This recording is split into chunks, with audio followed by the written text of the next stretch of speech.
வணக்கம் மக்களே, நான் உங்கள் ராஜ் பேசுகிறேன். டுடே பார்த்தீங்கன்னா இன்றைக்கி மேட்ச் வந்து ஐபிஎல் ஃபெஸ்டிவல் சீசன் ஸ்டார்ட் ஆகுது. டாடா ஐபிஎல் 2025. இன்றைக்கி மேட்ச் பார்த்தீங்கன்னா கேகேஆர் வர்சஸ் ஆர்சிபி மேட்ச் நடக்குது. இன்றைக்கி கேகேஆர் வர்சஸ் ஆர்சிபி மேட்ச்சில் எங்கே மேட்ச் நடக்குது பார்த்தீங்கன்னா கொல்கத்தா ஈடன் கார்டன் ஸ்டேடியமில் நடக்குது. இன்றைக்கி கொல்கத்தாவில் பார்த்தீங்கன்னா மழை இருக்கிறனால பார்த்தீங்கன்னா இன்றைக்கி மேட்ச் வந்து நடக்குமா இல்லை மேட்ச் அபாரண்ட் ஆகுமான்றது தெரியல.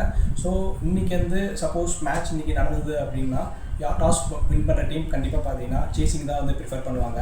இன்றைக்கி என்னோட ப்ரெடிக்ஷன்ஸ் பிரகாரம் டாஸ் யார் வின் பண்ணுவாங்க பார்த்தீங்கன்னா ஆர்சிபி தான் டாஸ் வின் பண்ணுவாங்க. ப்ளஸ் இன்றைக்கி மேட்ச் யார் வின் பண்ணுவாங்க கேகேஆர் ஆர்சிபியான்னு பார்த்து செக் பண்ணி பார்த்ததில்ல. இன்றைக்கி ரெண்டு டீமும் ஸ்ட்ராங் அனாலிசிஸை செக் பண்ணி பார்த்ததில்ல. மேபி இன்றைக்கி மேட்ச் வந்து பார்த்தீங்கன்னா ஆர்சிபி தான் வின் பண்ணுறாங்க. என்னோடய ட்ரீம் 11 டீம் ப்ரெடிக்ஷன்ஸ் பார்த்தீங்கன்னா என்னோட கமெண்ட் பாக்ஸில் போட்டிருக்கேன். இன்றைக்கி பவுலர்ஸில் வந்து யார் நல்லா போடுவாங்க பார்த்தீங்கன்னா ஜோஷ் ஹேசல்வுட் அண்ட் புவனேஸ்வர் குமார் போடுறாங்க, நல்லா பண்ணுறாங்க ஆர்சிபியில். ரெண்டாவது கேகேஆர் யார் இன்றைக்கி நல்லா பண்ணுவாங்க பார்த்தீங்கன்னா வருண் சக்கரவர்த்தி அண்ட் ஆண்டர்சன் நல்லா பண்ணுறாங்க. இன்றைக்கி பேட்டிங்கில் யார் நல்லா பெர்ஃபார்ம் பண்ணுவாங்கன்னு பார்த்தீங்கன்னா இன்றைக்கி கிங் கோலியில் ஆர்சிபிலையும் ப்ளஸ் கேகேஆர் பார்த்தீங்கன்னா அஜிங்கியா ரஹானே நல்லா பண்ணுவாங்க. ஸோ என்னோட ட்ரீம் 11 டீமை என்னோட கமெண்ட் பாக்ஸில் நான் போட்டிருக்கேன், நீங்கள் செக் பண்ணிக்கோங்க கைஸ்.